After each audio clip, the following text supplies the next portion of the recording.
Hello everybody, my name's John Costa. It's good to be speaking to you this afternoon from the Documentary Media Centre here in Leicester.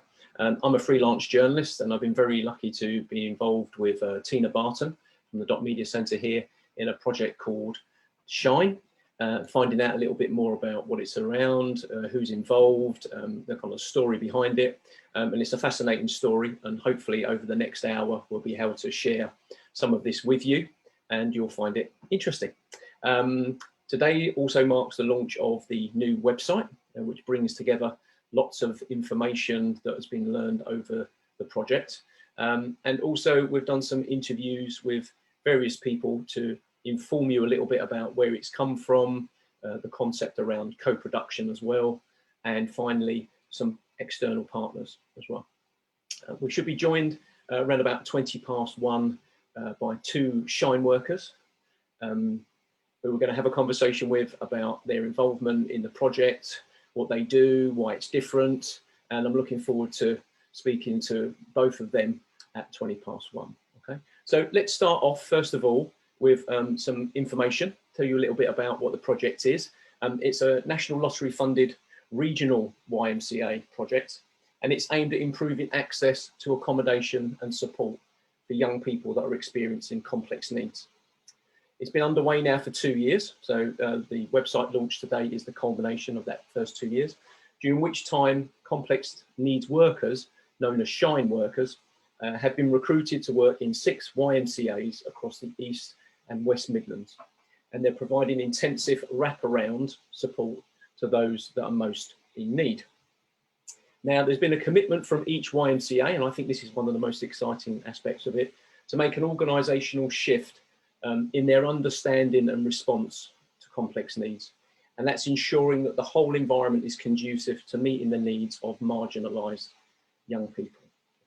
So for the first minute or so, what I'm going to do, I'm going to share a screen with you now. And this is to show you what the new website looks like. Absolutely fantastic. I was having a good look through it last night. Lots of interesting clips that give you some information about not only champion trustees, but things like co-production, what the Shine workers do, young people's perspectives, obviously very important, and also maybe complex needs for the first time. People are understanding what these complex needs are. Easy to follow sections on the website, very intensive about us section. I do like this because it gives you a real view and an idea of the timeline behind the project, you know, how long Leicester YMCA, which is the main YMCA that's behind this project, the partnership, has actually been involved in this process as well, looking at this, and this project is a culmination of their experiences over that period of time. And we're right down to, you know, what is Shine, lots of informational clips for you, and I'm sure you'll find it really interesting. And here we are, this is the partnership. These are the YMCAs that for the first time have come together for this collaborative project to be able to work towards this organisational change and putting complex needs at the centre of their service. Okay, so what I want to do first of all is I want to dive into our first interview, and this is with Paul Brown, who is the CEO of Leicester Y, and also Hannah Degnan, who is the project coordinator for Shine. And we caught up with them earlier in the week to find out what the Shine project is, what it's about, where it came from, and hopefully you find this informational clip really interesting. We reached a point in the project where we realised we had a model that was working.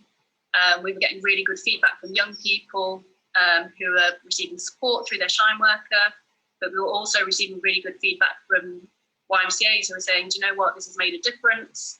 We're able to accept a higher level of complexity.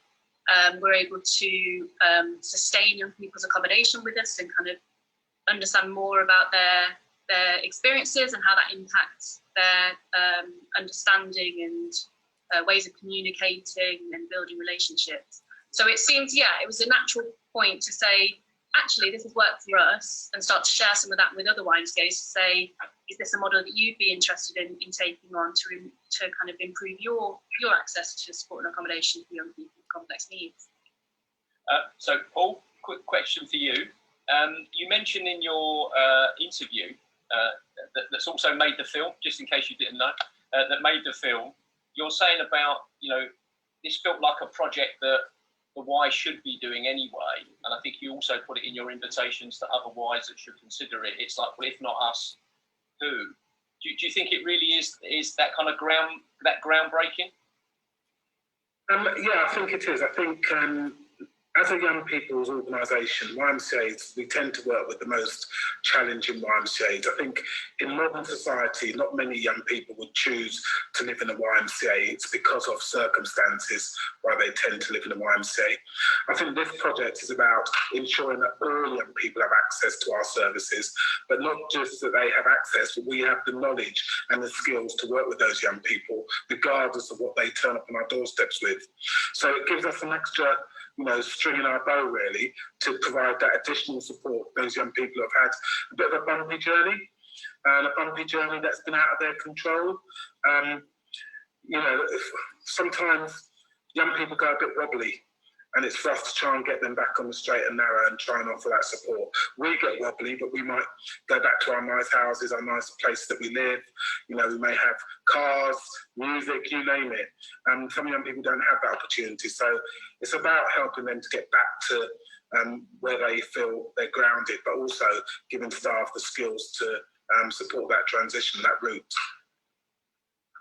So Hannah, a question from you now, really, because during the last couple of weeks meeting lots of people who actually contribute to making the Shine project work. You know, they've got lots of ideas of where they'd like to see the project go. And we heard from the fact that a lot of research went on behind the scenes before this project even got off the ground to make sure that it was meeting a need and it was something that really needs to be taken seriously. From your point of view, Anna, what are your future aspirations for the project outside of the YMCA's taking it up?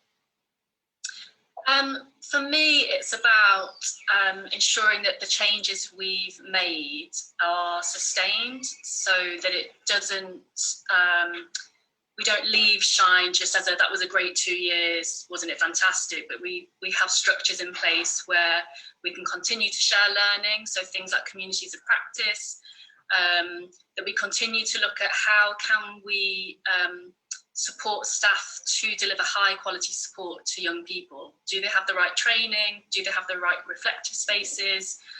So things like our 6-hat thinking case discussions. So we spent a long time kind of trying to embed those at each organisation, but training staff within each YMCA to be able to facilitate those sessions. So the Shine workers can facilitate, but you know, other housing team members can facilitate. So yeah, that's the focus kind of for me for the next few months at least. And we're also working with Purple House, which is a group of clinical psychologists, which we're really excited about. So they're offering a range of activities over the next 6 months, including case consultancy for the Shine workers, reflective practice sessions, action learning sets with CEOs, as well as training. So just trying to make sure that we all have at least a baseline shared understanding of what complex needs are and how we should respond to young people who are often in quite distressed states. Paul, question from me.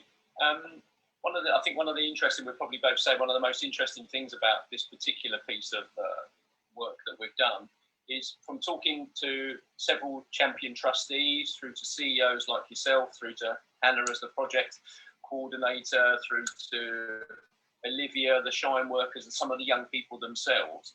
What's been really interesting is looking at it means something different to different people, but they all kind of get the impact of young people with complexities. You know, there's so many, 8 or 9 complex needs, understanding all of those. One of the things that really came out for me was how people were talking about housing managers and talking to the night staff and talking to the finance team, and then also talking to the people that do all the maintenance and stuff, to really get them to understand, maybe for the first time, the complex needs of the clients that they service. They're not just young people that are staying in accommodation. It's actually quite complex. And also the money saving aspect, stopping the revolving door, I think is something that you mentioned in your interview, Hannah. And sort of the amount of money that can be saved in the system as well, going outside. Now, Paul, obviously, as a JP in outside of your role as the CEO of the Y, do you see there being other aspects around that kind of, revolving door, young people, the complex lives they have in addition to that? Yeah, I think what we need to look at is the total service. And regardless of which department you sit in, it's about you having understanding. Because if you look at the work we do, we're just a jigsaw. And all our staff, all our departments are pieces of that jigsaw. But that jigsaw makes up a whole. And the whole is the young people that we're here to serve. I think in relation to finances, I think the Complex Needs Project or the Shine Project will definitely have an impact on public purse. I mean, if it stops young people going to A&E, if it stops young people using mental health services or using them appropriately, if it reduces suicidal thoughts, if it reduces long-term homelessness, which results in mental health, substance misuse, and all those other things, then it has an impact on what you might call the public purse. The other thing for me, though, is that this work is good for business, because if you're an organisation that purports to be in a community service to meeting the needs of the most vulnerable in society, then it's not just meeting those needs, but it's understanding those needs. And it's a bit like bringing someone in to service your car who's never ever serviced a car. They don't understand it, they can't do it. So it's about understanding the needs of those individuals and having the skills. And if you haven't got the skills, the ability to gain those skills, either through training, through workshops, through talking to colleagues. What all YMCAs have is a knowledge of working with young people. What they don't necessarily have is the knowledge of working with young people with the level of complexity, because for whatever reason, they've not allowed them into their services. This project has changed that. It's made a massive impact across 6 YMCAs and ourselves being 7. We hope it's going to make a wider impact across.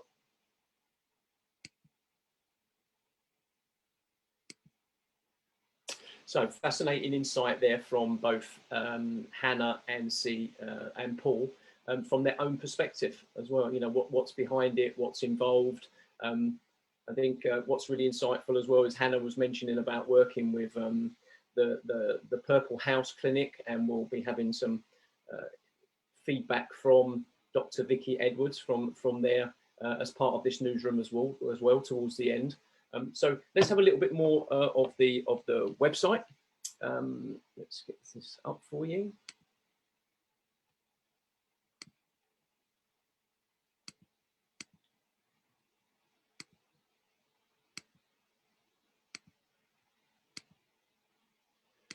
So I want to give you a bit more of a view, a bit more of a look around of what the website is. I think one of the most important things, certainly that I've learned from being involved in the project so far, is looking at what are complex needs, what actually makes up those, and why is the Shine project striving to learn about those and have that as part of the service and inform it. And again, it was the amount of detail, I think, which was so impressive about how people go into it, particularly the Shine workers, where they're looking to make sure that the support is intensive, that there's a sort of therapeutic approach, if you like, and it's actually being trauma informed.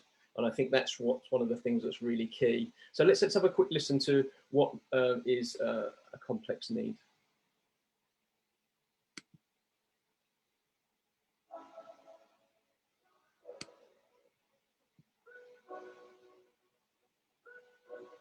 By complex, we're talking about a number of issues going on in their lives that could be related to mental health, drug addiction. We've identified individual clients that have significant support needs that our YMCA wouldn't be able to deliver without the specialism that comes with this particular role.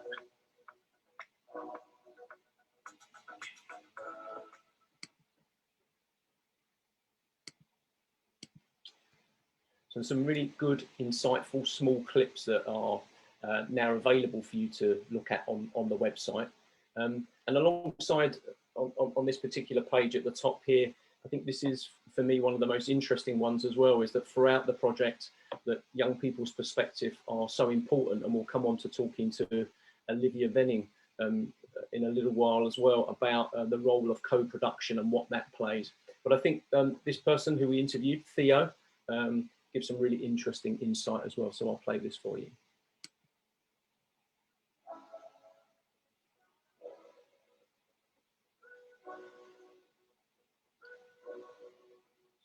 I think it comes down to being kind at the end of the day. There's nothing's forced on you, nothing's like, you need to do this and do that. It's more like, I care about you and these are the things that I can do to help you. It's, you know, she's grounded and we're on the same level. I don't feel pressured. I don't feel, you know, beneath her because I'm younger than her. It's more like, I've made a friend here and she deeply cares about me, but she also is my support worker. And then inputting like the shine into it did take time because as a person with generalized anxiety, I find it uncomfortable to communicate to people or make eye contact, and having someone that like also understands what that's like, it was a very progress of warming up to me, talking to me, trying to get me involved. Then eventually, like, do you want to be involved? Now it's more yeses than nos because she made me feel comfortable. And I think that's one of the most important things, is making someone feel comfortable enough to receive help. And that, I think that's important.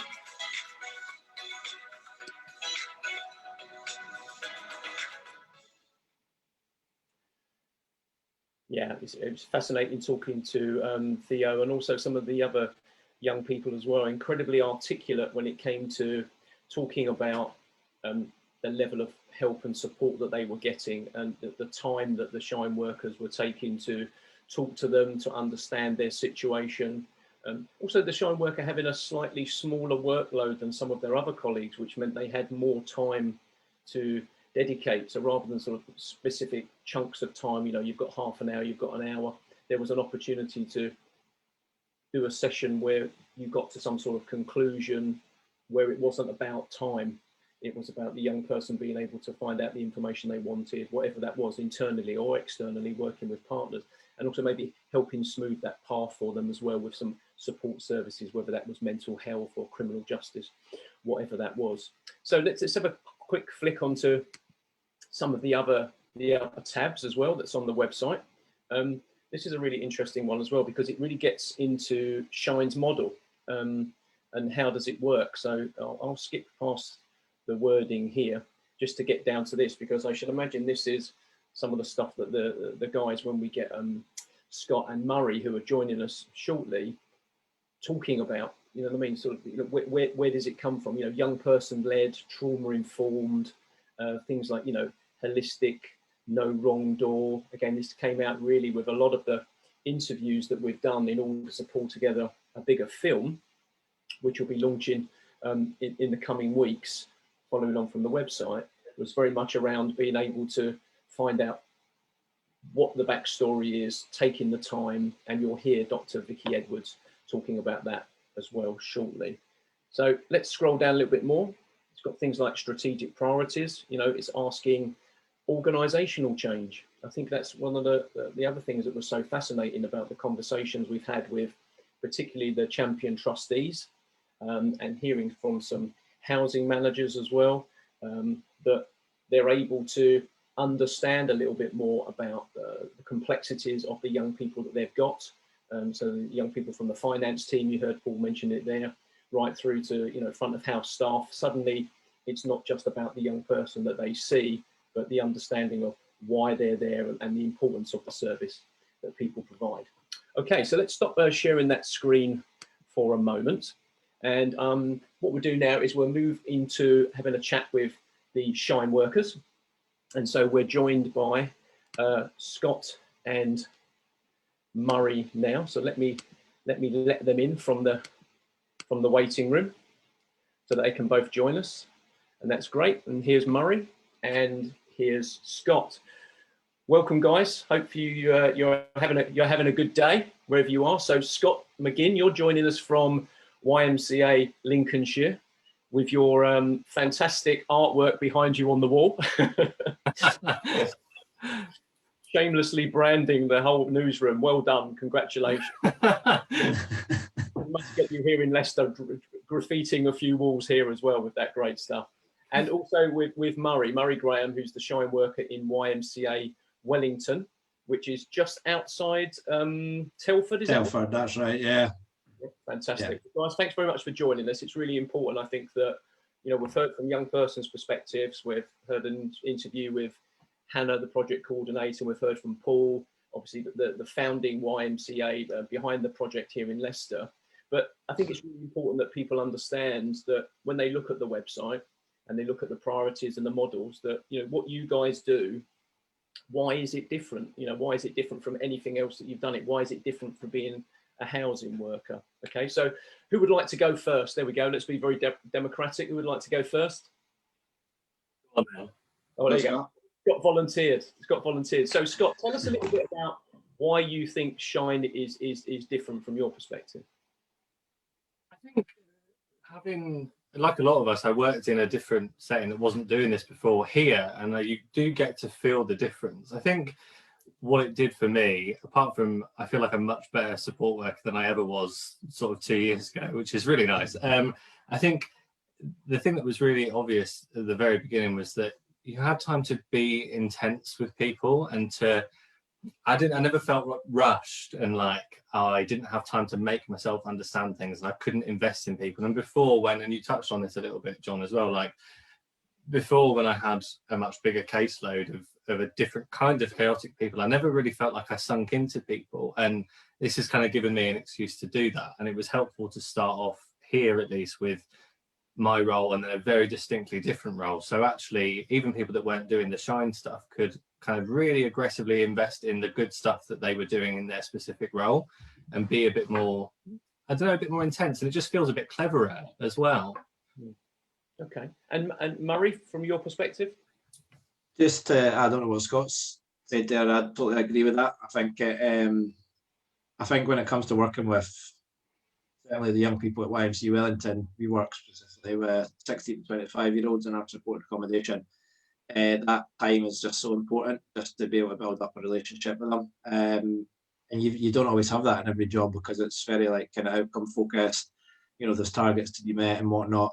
And it's something I've really enjoyed, and I just think it can't be stressed enough really how important it is when considering, you know, the trauma that's gone on in these people's lives, and you know, often they've been here, there, and everywhere, and you know, around the block more than once, you know, in terms of placements and whatnot, and they've never ever had the chance really to build up like kind of trust and good relationships, positive relationships with people.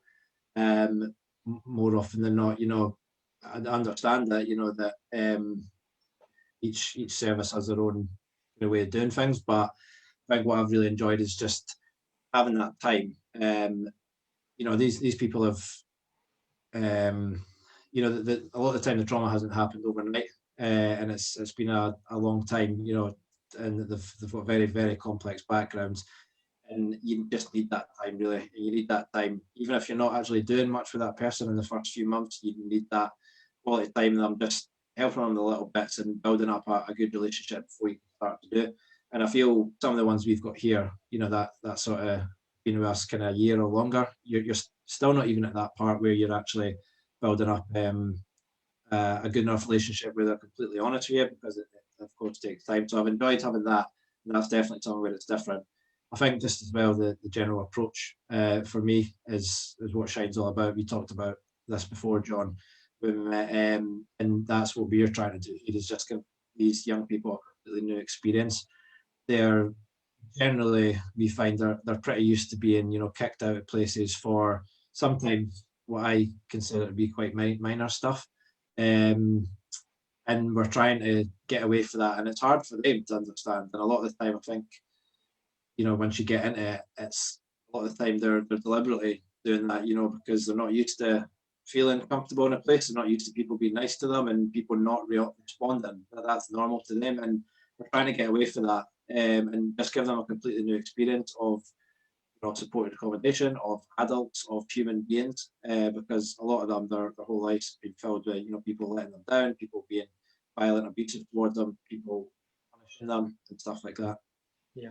Now, one of the things that really stood out for me when we did the interviews with you guys was the role that a Shine worker can play as well when it comes to partnerships. Okay, I remember the interview that we did with Sarah, with you there, Scott, saying about, like, they wanted, when they were looking for their Shine worker, they wanted to have all of this, all of this, all of this, and of course, completely unrealistic. And they found it with you, so I'm sure you remember that part.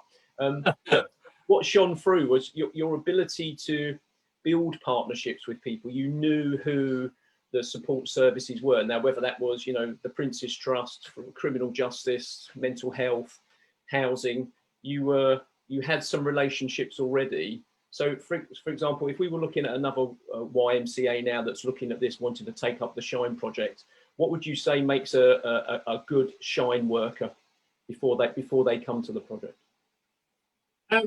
I think you've sold that really generously, by the way. Thanks. I think for me, it's about where your core is. Like, I guess why I'm good at the partnership stuff is because I have no interest in being the expert.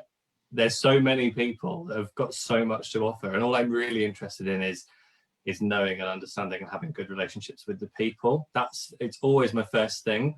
So I think you need to start there in terms of where your investment is, and actually the other stuff will come naturally if, like me, you think, well, I don't know everything there is to know about 1, 2, 3 things, so let's use the best of what other people have got to offer. And I think as well, then you end up with everyone who's trying to work at their peak, everyone who's trying to do the best in their niche. And that's kind of, as I said before, that's why I liked the role to begin with, because I got to be good at a niche rather than trying to be all right at everything.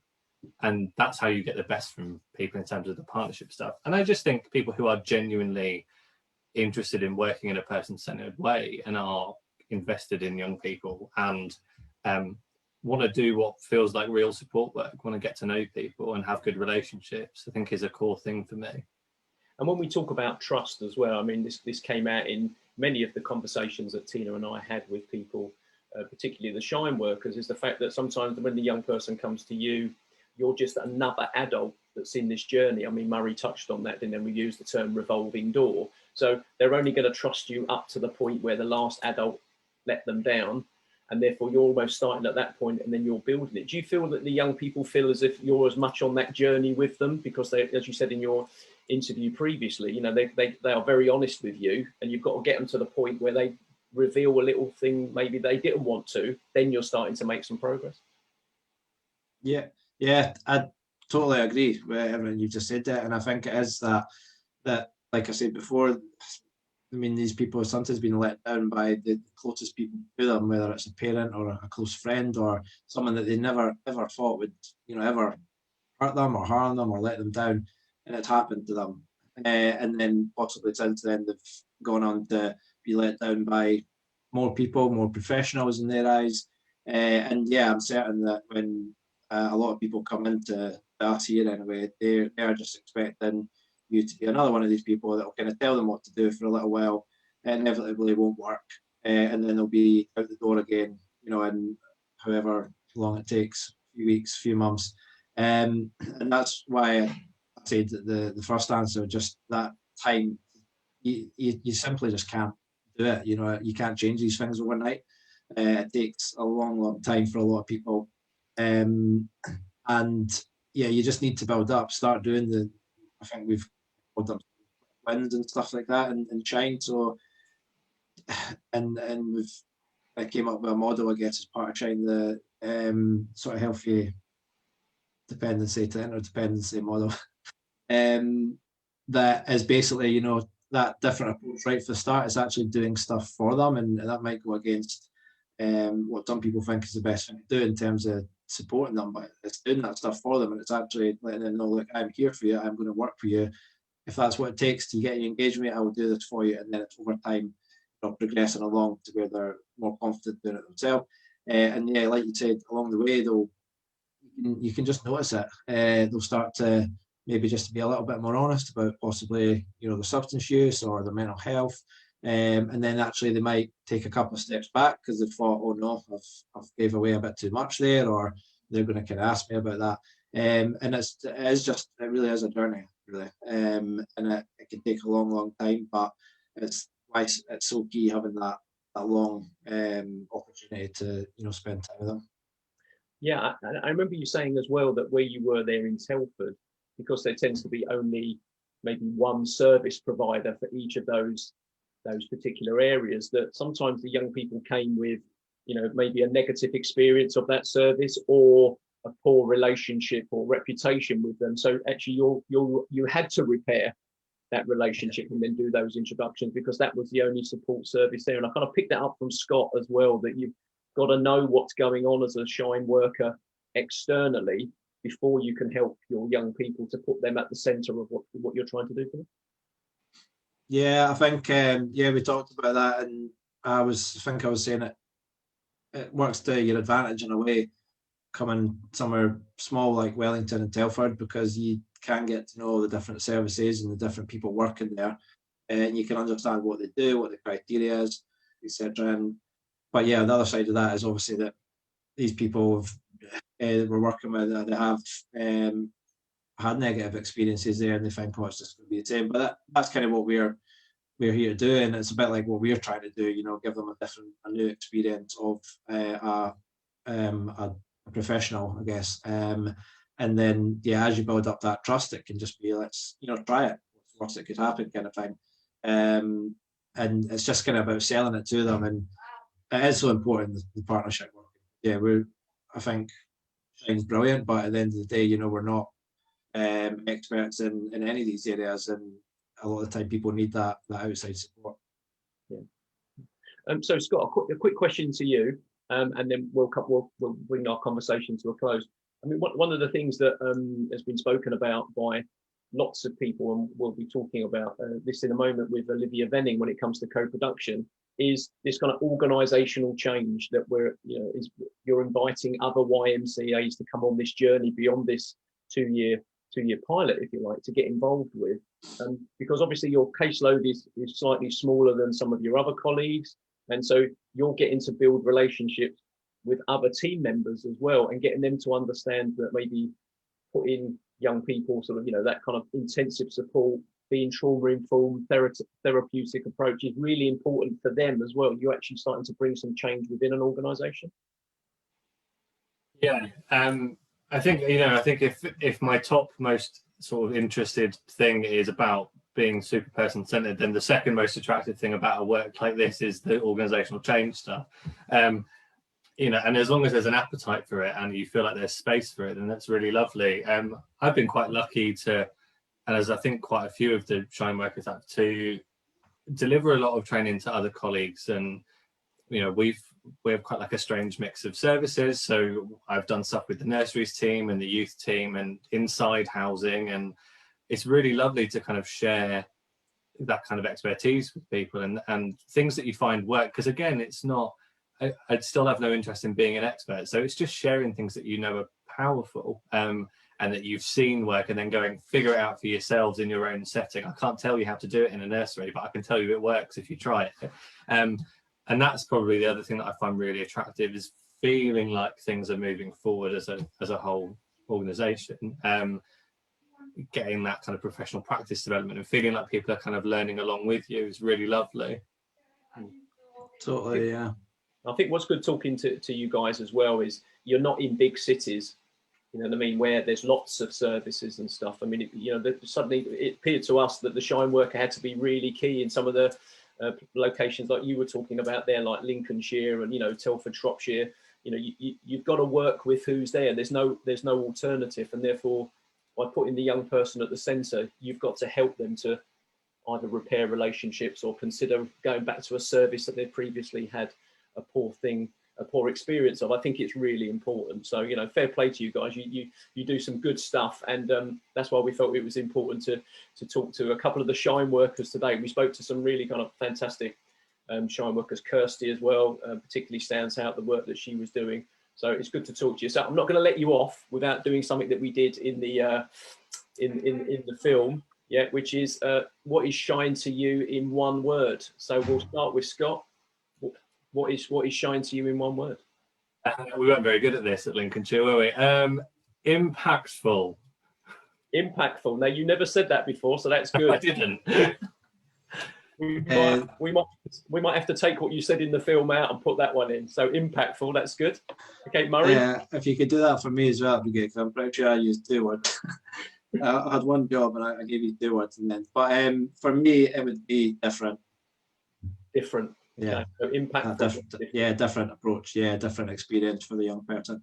That's great. Well, listen, I think both of you, really nice guys. I think any young person that presents themselves to you, once they realise that you can be trusted and that you're going to actually help them, will have a much better experience, I think, than probably some of the other service providers they've had. So it's great, and hopefully you also act as role models for other workers that might suddenly consider either applying for a Shine workers role or internally transferring within a Y that takes up this pilot going forward. So fantastic. Thanks very much for agreeing to come on, and I really appreciate you taking the time.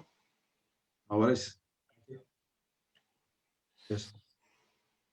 Okay, so we'll wait for those guys to leave us now, and then what we'll do is we'll move on to the next section that we've got, which is talking to Olivia Venning.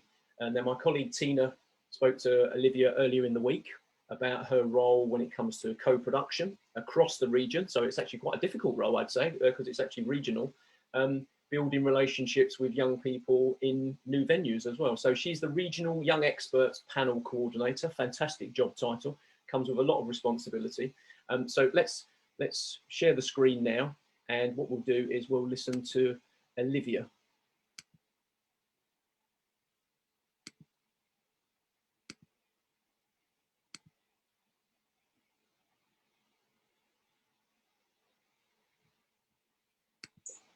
What I've learned about co-production as a way of working and setting up residents meetings, residents panels here in Leicester, but also across the region, is that it just takes a long time. It takes commitment and it takes patience, and it takes that, because it's such a shift in thinking, because it's saying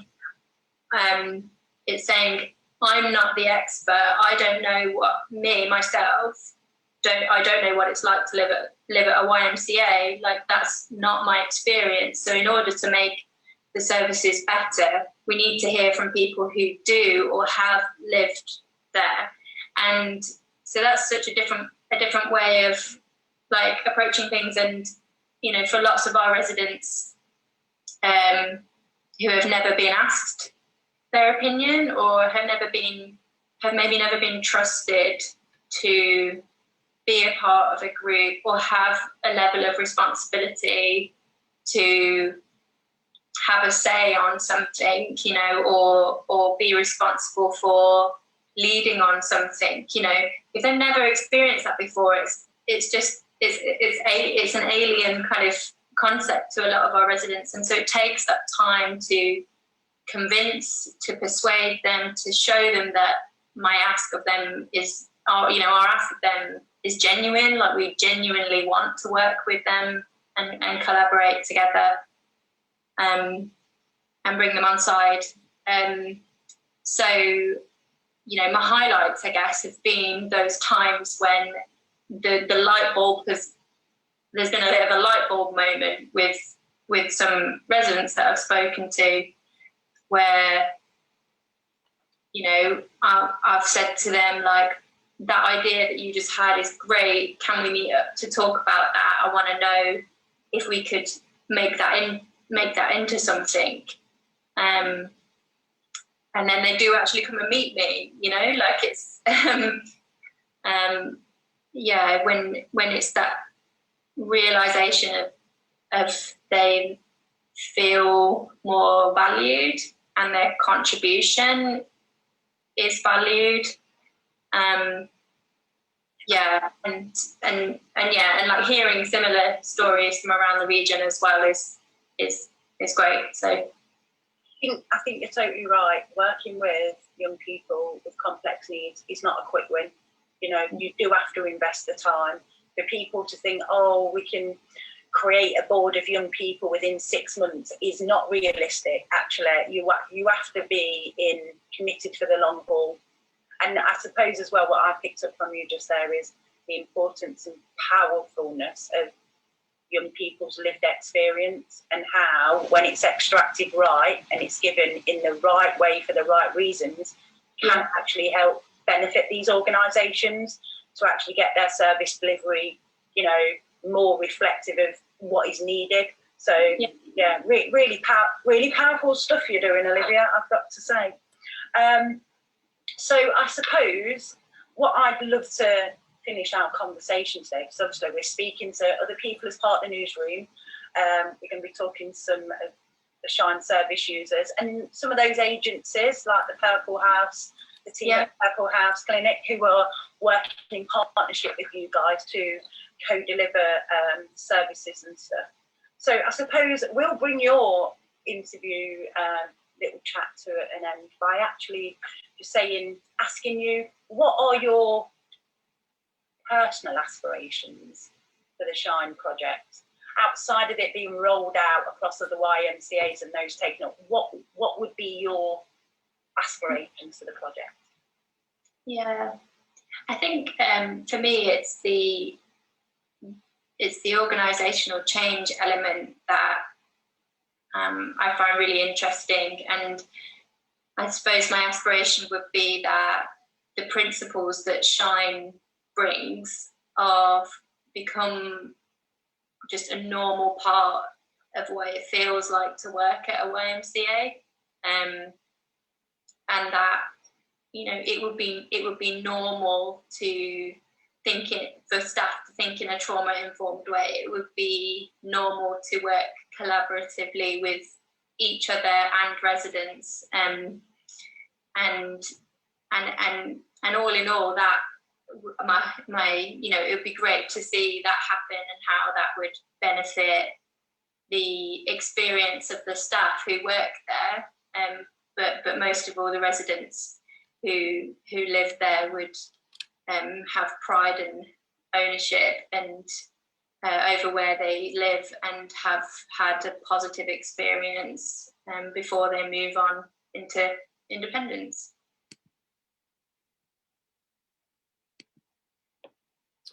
So that was Tina catching up with Olivia earlier in the week, talking a little bit about co-production and stuff, a really kind of insightful part of that organisational change. It's not just the role of the Shine worker within an organisation, it's actually the sort of working with the young people as well when it comes to shaping the services and stuff that people are going to do going forward. Okay, so let's have a quick look again at the website, because I think it's make sure that you guys get to see some of the other sections that are on there. So let's share the screen with you now. So this is what we were looking at earlier around strategic priorities. So let's go for a bit more of a scroll down to, you know, model the model in practice. And there's an interview there as well with Kirsty, one of the Shine workers as well. We won't put her on the spot by playing what the role of a Shine worker is, because we've just heard from Scott and Murray. There's also things like, you know, how the actual model works with young people. So there's lots of information there for you to click through to find out, you know, what goes on, how to get involved. The next section is about outcomes. And what's interesting about this is about what's been achieved, and some really interesting infographics here as well. You know, particularly around sort of the amount of young people with mental health needs that have been engaging with mental health services, really important. 78 have improved or maintained mental health and well-being. I think one of those, sometimes it's about stopping it getting worse, maintaining it before we can look to improve it. 91% feel that Shine has met or exceeded expectation. I'm sure there's many organisations in many sectors that would like a 91% client satisfaction feedback as well. So that's good. And I think the most important one for me alongside that one with the young person, if it's organisational change that we're looking to achieve, is the 100% of staff that have reported on improved knowledge of working with complex needs. You know, that sharing of knowledge that people have, you know, up to 8 to 9 complex needs rather than just dealing with one. I think there's the next interview that I'm going to do with Dr. Vicky Edwards that I'm going to play that Tina Barton did as well. She mentions whack-a-mole. You can't deal with one issue, complex need at a time. You've got to kind of see what the underlying thing is. So I think that's what's really important there with that infographic. We've got some case studies for you to download as well. So you've got Erin's journey, and we were very lucky to interview Erin, a very articulate young lady. Interesting to hear about that. And also we've got some quotes here from people that have worked with Shine, both internally and externally. I think that's one of the things that's really kind of quite key.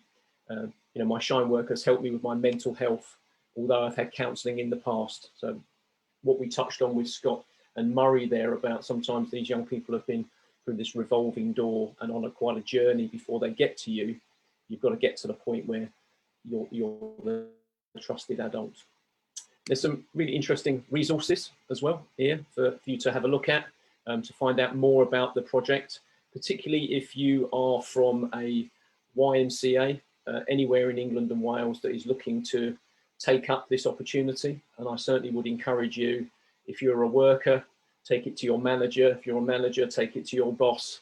If you're the boss, take it to the board and get your champion trustee to really consider this opportunity, because I think, you know, there's a lot of learning here.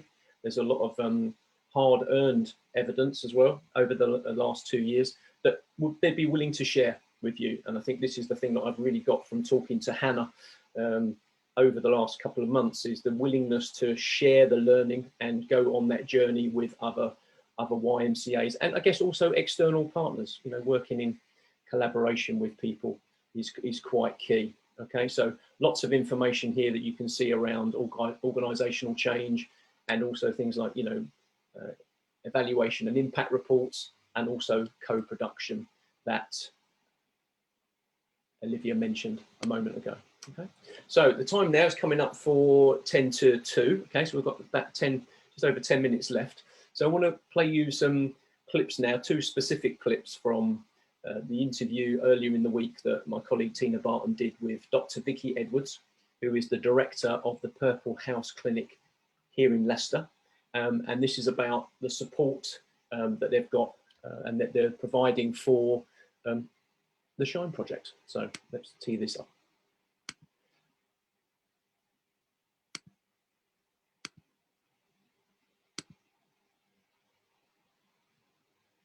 Because my specialism is trauma.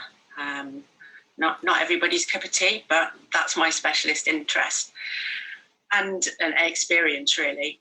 And what struck me was that this is an organisation that is passionate, committed to young people, but the nature of the young people that they're working with are young people that have experienced a lot of traumatic events in their life. And you know, the nature of trauma is that it impacts, I think of it like a stone being thrown into a pond, and it creates those ripples. So it affects staff, it affects the organisation. And so we wanted to look at how could we provide a framework for the whole organisation to have a better understanding of what they're dealing with, so what the staff are dealing with on a day-to-day basis. But we wanted to ensure that it was a process that was a kind of bottom up, top down, with the client at the centre. So thinking of it as a wave, really, that everybody was going to have some experience and some great understanding of what trauma means for the individual and the system that they work in.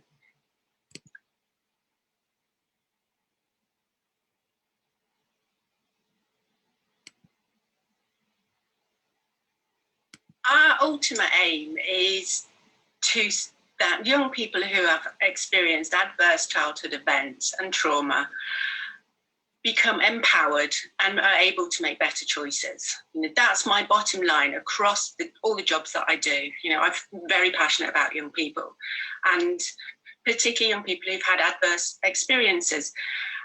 And I see it as, and the same with our role with the Shine, is not helicoptering in experts to fix you.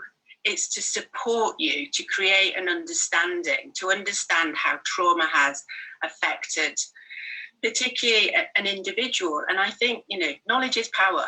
So if people can understand that actually how I'm behaving now is an adaptation, this is survival. You know, I say to some of the young people that I work with, thank goodness you did what you did. Thank goodness your brain was smart enough to adapt and to find ways to cope. The challenge is when children, young people, adults are then in a place of safety, is that we have to make that adjustment. Any of us do have to make that adjustment that I am now safe. I can now trust the people around me. I can achieve. I am worthy. I am special, because trauma creates this pervasive, certainly early developmental trauma creates a pervasive sense of worthlessness and lack of value, lack of importance. The relationships aren't, they're not positive, they're not fun, they're frightening, they're unpredictable, they're inconsistent, and they're scary. So, you know, our job is, you know, as a clinical psychologist, my job and my job with the Shine is to create an understanding of why young people sometimes behave in the way they do because of the trauma, and that actually we're not going to challenge each behaviour, because that's a bit like whack-a-mole. If we sort out that problem, then another one pops up. So we've got to get to the underlying experiences. We've got to create a safe, trusting relationship. I mean, that's what trauma is. Certainly the trauma that a lot of these young people will have experienced is trauma in a relationship. So they become fearful of a relationship. So, you know, it's trying to create some understanding of that. For example, this isn't a young person that is lazy, not motivated, can't be bothered. This is a young person that has moved into survival mode, that has learned to adapt their environment by very skillfully withdrawing. Or you might get the opposite extreme with the young person who, maybe at an intake interview, is triggered by something, a question, and flips because they've been living in this hyper-aroused survival state where they're perceiving threat. So it might be how close you get to them, it might be how you look, it might be the question that you've asked, and suddenly you're faced with an explosion. Well, if you haven't got an understanding of trauma, then you have no skills to be able to support that young person. So that.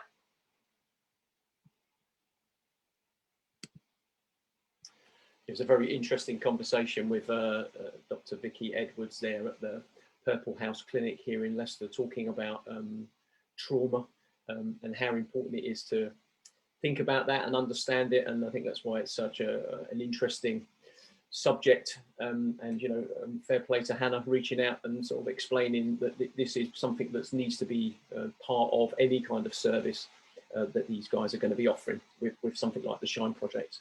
So let's go back to sharing the screen one more time and just finish off with the website. Here we go.